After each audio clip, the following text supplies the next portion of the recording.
Why? Why do they say I that? think he's just the most dominant. I think he's just the most dominant fighter in the sport today. So you have 23 knockouts in a row, fighting the best guys you can get in the ring today.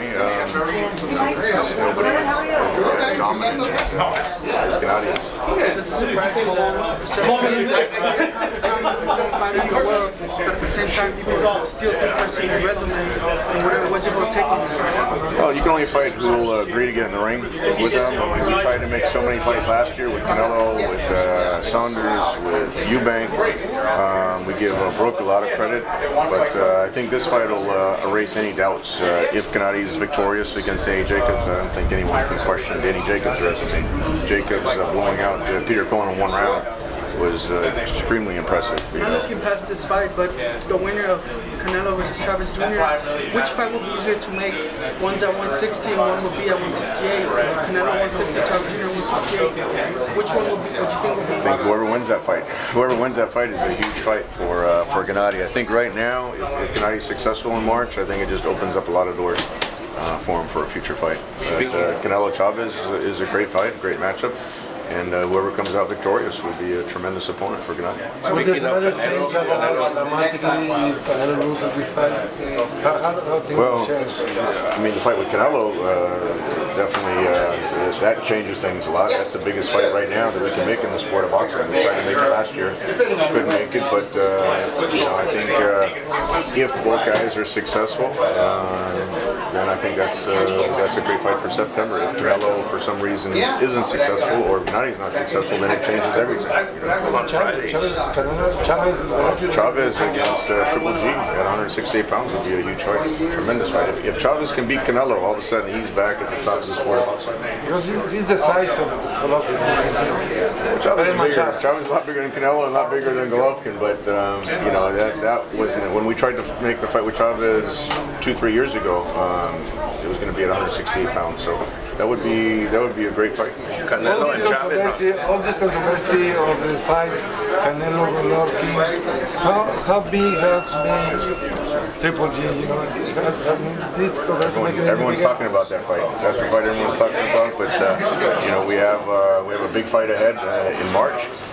Nobody's overlooking Danny Jacobs. It's my job to look ahead to try to figure out what fights are possible. But I know Gennady is 100% focused on Danny Jacobs. It's his most dangerous opponent by far, and he knows if he has an off night or if he has a misstep, then it's going to be a bad night for him. On Friday, Canelo and Chavez Jr., they held a press conference here. A lot of Triple G fans showed up, man. They had signs and stuff. What do you think about that?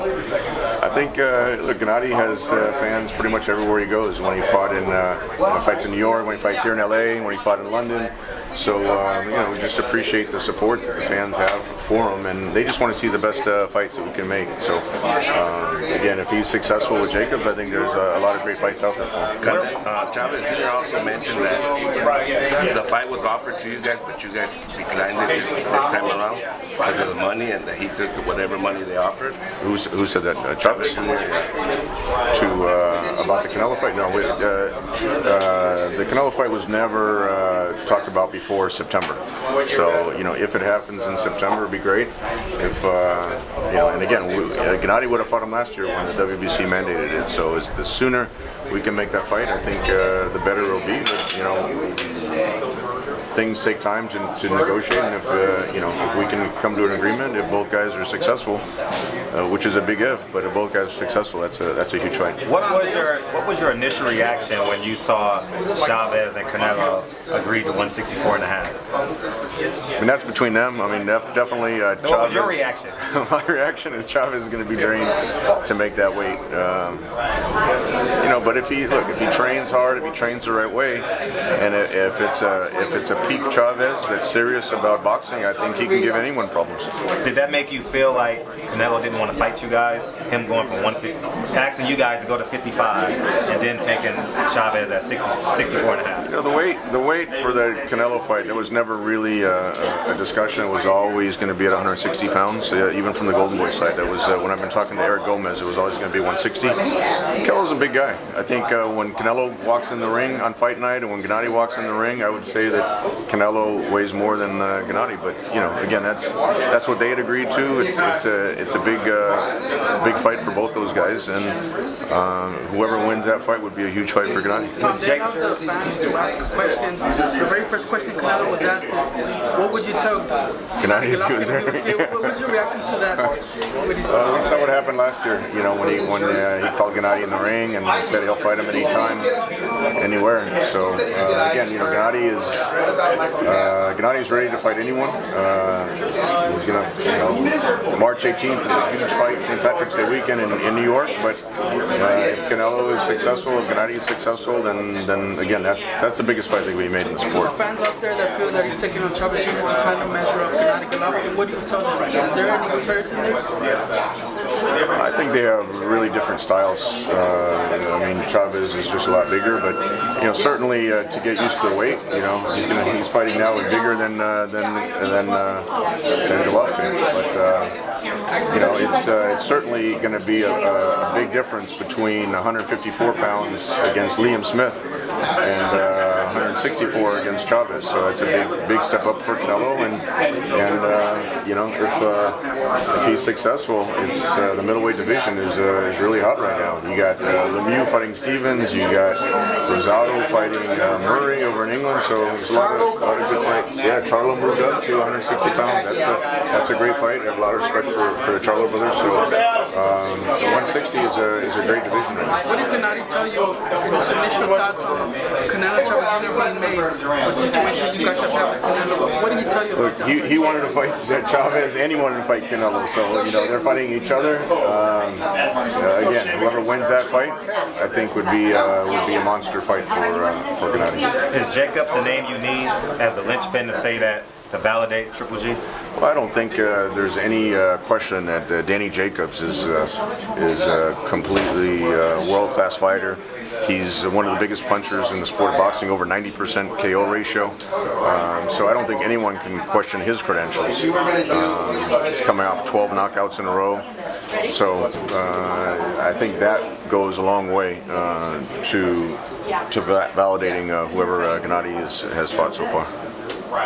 And look, if Gennady can't beat Danny Jacobs, then you know the criticism is going to be there about who he's fought. But what people, if they look a little bit further, there's reasons why people weren't getting in the ring with Gennady, and the fact that he's got 23 knockouts in a row is a big part of that. After Daniel Jacobs, is the fight more important than the belts? Meaning that Billy Joe Saunders at 160, are you looking for the big fight, or you still want to unify after this one? He's always wanted to unify. He says the unification fight to him is more important than a Canelo fight, because that's always been his goal. If we can't get a Saunders fight made, then certainly from a commercial standpoint, the Canelo fight is much bigger. There's no question about that. But his goal has always been to unify the middleweight division. It's just taken so long to get any of the other champions to agree to fight him, and now he's got all the titles except for one title, and that's with Saunders. How about Teddy Atlas? What was your reaction when Teddy Atlas got him off the list? That was surprising. Anyone that doesn't have Gennady in the top 10, I mean, there's always going to be debate whether he's number 1, number 2, number 3, top 5, but not to be in the top 10, I think that's a stretch. But you know, everyone's entitled to their opinion. I just don't think that you know, if you're an expert putting a list together, not to have him in a top 10, that's a stretch. But hopefully, if he's successful against Danny Jacobs, I think there can't be any excuse not to have him on a top 10 list. And at the 30-day weigh-in, he came in at 165. That's proof that the kid walks around in shape and he can move anywhere he wants to go. He can go from 154. I'm a novice at making weight, but 154 to 168 seem like he can still be at full strength. Yeah, Gennady's you know, he's always a professional. He's always in shape. This was one of the biggest layoffs that he's had.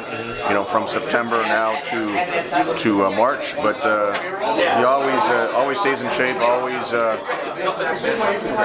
always takes it seriously. He never blows up. So that's just evidence that he easily makes 160 pounds. Appreciate you. Great, thank you. All right.